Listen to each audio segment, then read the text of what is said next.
Hello everybody, today we are learning about arrays and I've already got my first row set up. And it's really important to know the difference between a row and a column.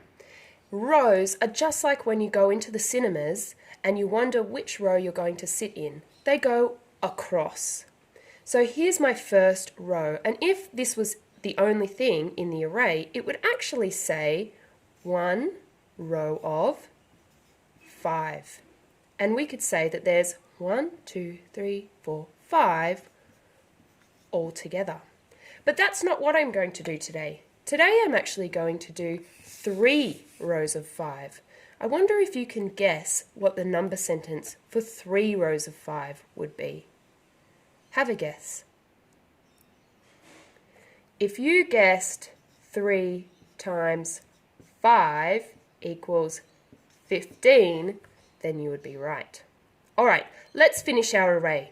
I've got 1 row here, but my question says that I need 3 rows. So I need to make another row.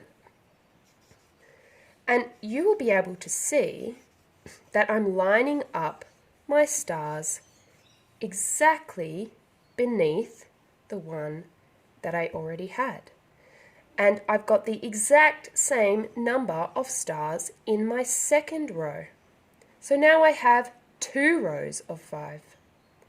But my question says 3 times 5. So that means I need 3 rows of 5. So I'm going to do another row. I wonder if you know how many more stars I need.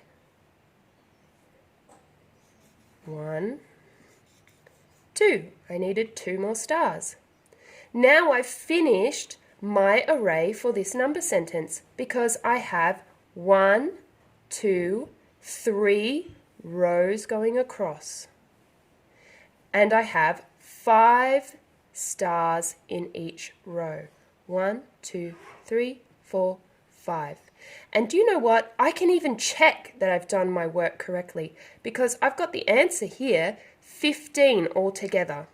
So I can count all the stars and find out if I got it right. So there are 2 ways I can count it. The first way takes a long time, but I'll show you anyway. 1, 2, 3, 4, 5, 6, 7, 8, 9, 10, 11, 12, 13, 14, 15. Did I get it right? Yes, I did. But guess what? There's another way to count it that is even quicker. And if you know how to count by 5s, then you might know what to do here. I can just count up. 5, 10, 15. Did I get the same answer? I sure did. So that's me doing my arrays with 3 rows of 5 stars.